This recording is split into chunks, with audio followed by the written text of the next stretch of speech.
Welcome to the strange coloured canal at the Harecastle tunnel. The colour of the canal is because there's lots of iron ore around here, and that tiny little entrance is the Harecastle tunnel. And you see that black and white arm? That is how low it gets in places. Harecastle is actually two separate but parallel tunnels built almost 50 years apart.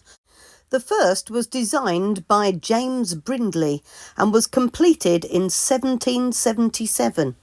It had no towpath, so the boat was legged through the tunnels and the horse was led up and over Harecastle Hill along Boat Horse Road. The Brindley Tunnel was closed permanently in 1914 after a partial collapse.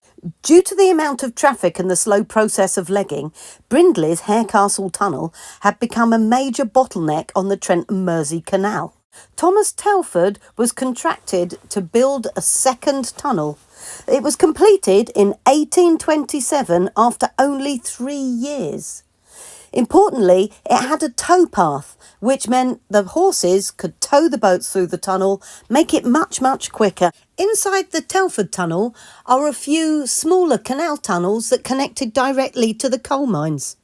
As the tunnels led directly to the underground workings inside the coal mines, coal could be loaded straight into boats, avoiding the need for it to be hauled up to the surface. One of these coal mining tunnels, known as Gilbert's Hole, was the supposed scene of a grisly discovery 160 years ago, which has been blamed as the start of the hauntings of the Harecastle Tunnel. Apparently, a woman arrived in Kidsgrove from Liverpool with the intention of carrying on to London, where she would join her husband. She foolishly accepted a lift with some boatmen who were waiting on one of the boats.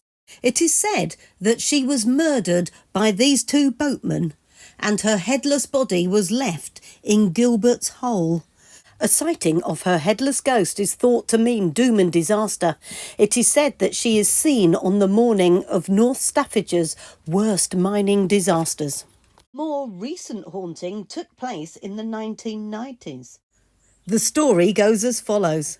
One fine day in 1990, a line of boats was waiting to enter the north end of Harecastle Tunnel.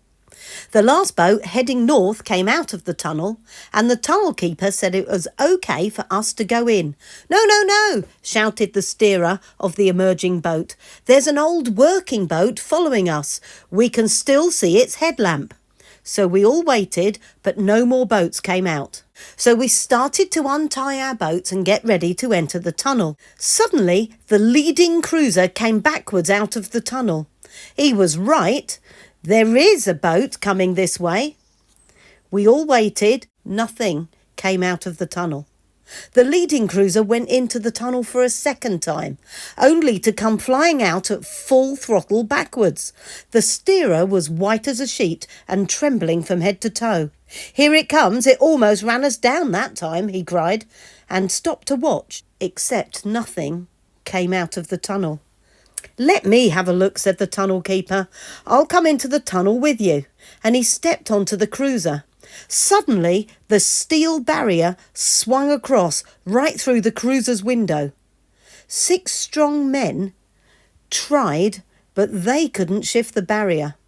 That's enough, said the cruiser owner. I'm not going into that tunnel. Silently and smoothly, all by itself, the barrier swung back from the window and placed itself against the wall.